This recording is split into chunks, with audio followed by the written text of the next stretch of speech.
Madame Jacob? Oui, bonjour. Bonjour, enchanté, Franck Chic, formateur à l'AFPA d'Auray. Oui, Je suis formateur en cuisine. J'anime différents types de formations, pizzaiolo, cuisinier. Et figurez-vous que nous sommes en train de travailler sur les algues, mais nos connaissances sont toutes limitées. Et c'est pour ça qu'on a fait appel à vous, guide du littoral, pour nous présenter toutes ces algues qui se trouvent à nos pieds. bah écoutez, c'est avec grand plaisir que je vous accueille pour découvrir les algues qui se trouvent à nos pieds et Merci à vous. peut-être les travailler avec un cuisinier. On s'est un petit peu excentré pour se mettre à l'abri du vent pour qu'on puisse aisément parler justement de ces richesses de la mer. Anne, avant que vous nous présentiez vos algues, est-ce qu'il est possible de se tutoyer? Oui, bien sûr. Super, merci. Je vois que tu as ramassé plein de belles choses. Est-ce que tu peux nous les présenter? Oui, alors ce matin, j'ai commencé par glaner un petit peu quelques algues que je peux te présenter, peut-être une par une pour qu'on puisse les regarder. Avec plaisir. Donc la première algue que je vous présente, donc c'est la dulce de son nom commercial. Là, autrement, elle s'appelle la Palmaria palmata. Une algue dont vous voyez bien, on reconnaît bien la couleur, donc la famille des algues rouges. La deuxième algue que je vous ai cueillie, vous en tant que cuisinier, vous devez la connaître. Hein.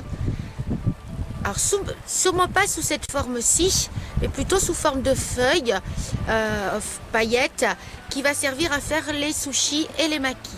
Donc c'est une algue non pas que japonaise, c'est une algue bretonne, c'est la porphyra, ou de son nom commercial, la nori.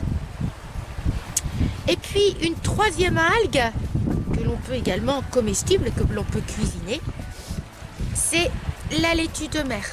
En tout cas, elle fait partie de la famille des algues vertes, de l'ulve, de son nom commun. Voilà, déjà trois algues intéressantes avec lesquelles on pourra réfléchir peut-être pour faire une petite recette. Anne, ce que je te propose, c'est d'enlever le masque, puisqu'on est suffisamment loin l'un de l'autre. Alors moi, j'ai quelques petites questions pour toi concernant les algues. Combien existe-t-il de variétés d'algues?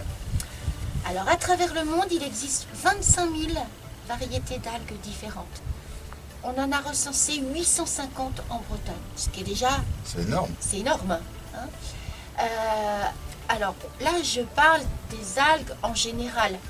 Sur les algues alimentaires, ce qui va plus t'intéresser, toi, pour faire travailler en cuisine, aujourd'hui, on a à peu près 20 algues comestibles. Ça veut dire que les autres sont complètement toxiques? Non, elles ne sont pas toxiques, mais elles ne vont pas avoir d'intérêt, on dirait... Gustatives. Voilà, exactement. Donc celle que j'ai ramassée un petit peu ce matin, c'est celle que bien, on va en général retrouver sur le marché. Alors je sais la question, je vois dans tes yeux que tu vas me poser la question, mais pourquoi venir aujourd'hui arriver à manger des algues? Complètement. Voilà. Eh bien je pense que les algues, déjà, il faut se dire que l'algue n'est pas un légume.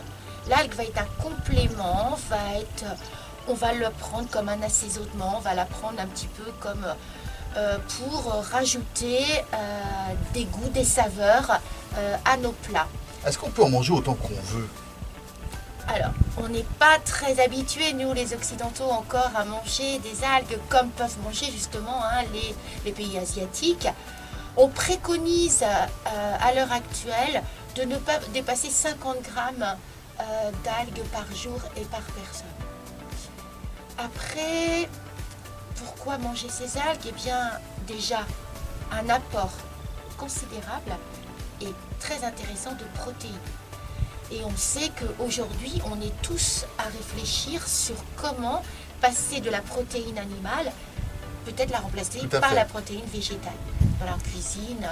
Complètement. Il y a une concertation sur ça, sur ces protéines à développer dans notre consommation.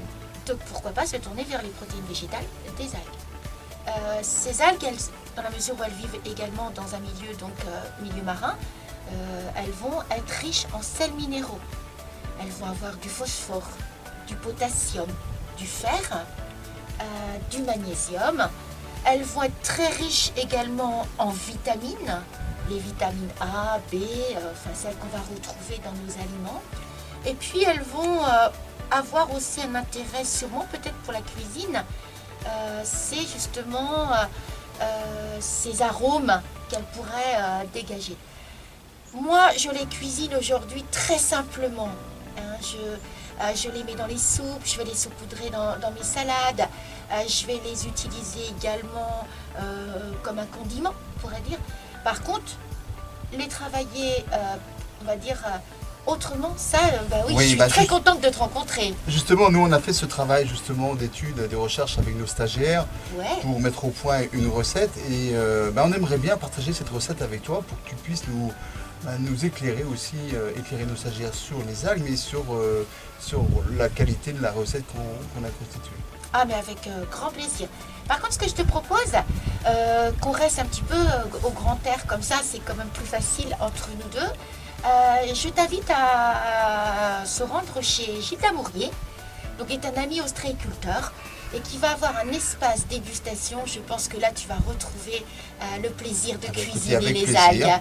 On se retrouve tout à l'heure. Merci en tout cas, et puis à tout à l'heure. À tout à l'heure, Franck.